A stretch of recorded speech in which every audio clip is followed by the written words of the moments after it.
Gwalior railway station पर गतिमान express train से श्योपुर जाने के लिए आए केंद्रीय वन एवं पर्यावरण मंत्री भूपेंद्र यादव ने बड़ा बयान दिया है। प्रधानमंत्री नरेंद्र मोदी के जन्मदिन पर चंबल आगमन पर केंद्रीय मंत्री यादव ने कहा कि चंबल सबको शरण देने वाला है। वहीं पर्यावरण के प्रति पीएम के प्रति आभार जताते हुए कहा कि भारत में चीता विलुप्त हो रहा था, इसके पुनर्स्थापना के प्रयास किए जा रहे हैं। पीएम ने COP20 में मंत्र दिया था, कुनों में बेहतरीन प्रबंधन किया है और इसमें इकोलॉजिकल सिस्टम में सुधार, पर्यटन का विकास, भारत की अनुकूल छवि बनेगी, फ्लोरा फोला प्रबंधन ठीक होगा, रोजगार के अवसर बढ़ेंगे। शुरू में नमीबिया से 8 चीते आएंगे, इसके बाद कुल मिलाकर नमीबिया और साउथ अफ्रीका से 25 चीते आएंगे।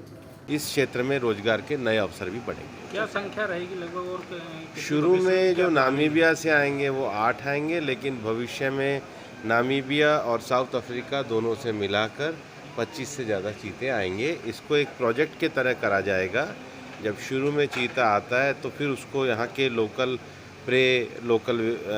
जो प्रे है उसके साथ उसको सम्मिलित किया जाता है। ये जो वन अनुसंधानकर्ता और जो वैज्ञानिक और जो वेटनरी के डॉक्टर्स हैं उनकी देखरेख में वन और पर्यावरण विभाग के द्वारा ये कार्य को संचालित किया जाता है। अपन कह सकते हैं कि चंबल इतिहास रचने वाला है, क्योंकि प्रधानमंत्री जन्मदिन मना रहे हैं और चीते यहाँ पे आ रहे हैं।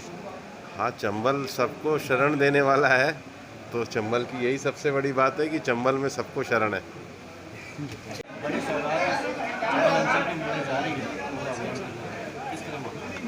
सबसे पहले तो हम माननीय प्रधानमंत्री जी का हृदय से आभार व्यक्त करते हैं कि उनकी प्रेरणा से देश में पर्यावरण के प्रति जागृति, वन्य जीवियों का प्रति एक विशेष कार्यक्रम और विशेष रूप से प्रधानमंत्री जी ने COP26 में जो मंत्र दिया था लाइफ का, एनवायरनमेंट फ्रेंडली लाइफ स्टाइल, उसके कारण ये सारा कार्य संभव हो पाया है।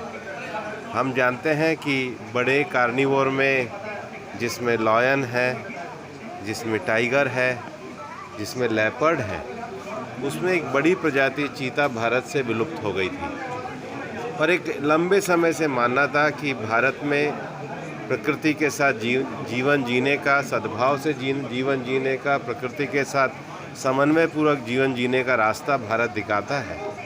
ऐसे में हमारा ये दायित्व भी बनता है कि इस बिग कैट अलायंस में जो एक बड़ा जानवर भारत में विलुप्त हो गया था उसकी पुनर्स्थापना की जाए।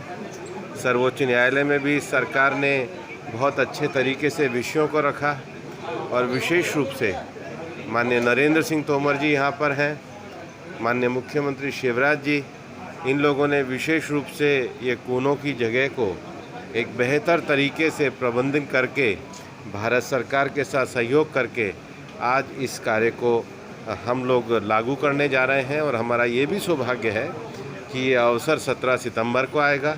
माननीय प्रधानमंत्री जी स्वयं आएंगे, हमारे माननीय शिवराज जी, माननीय तोमर जी, माननीय ज्योतिरादित्य जी, सब इस क्षेत्र के नेता होंगे।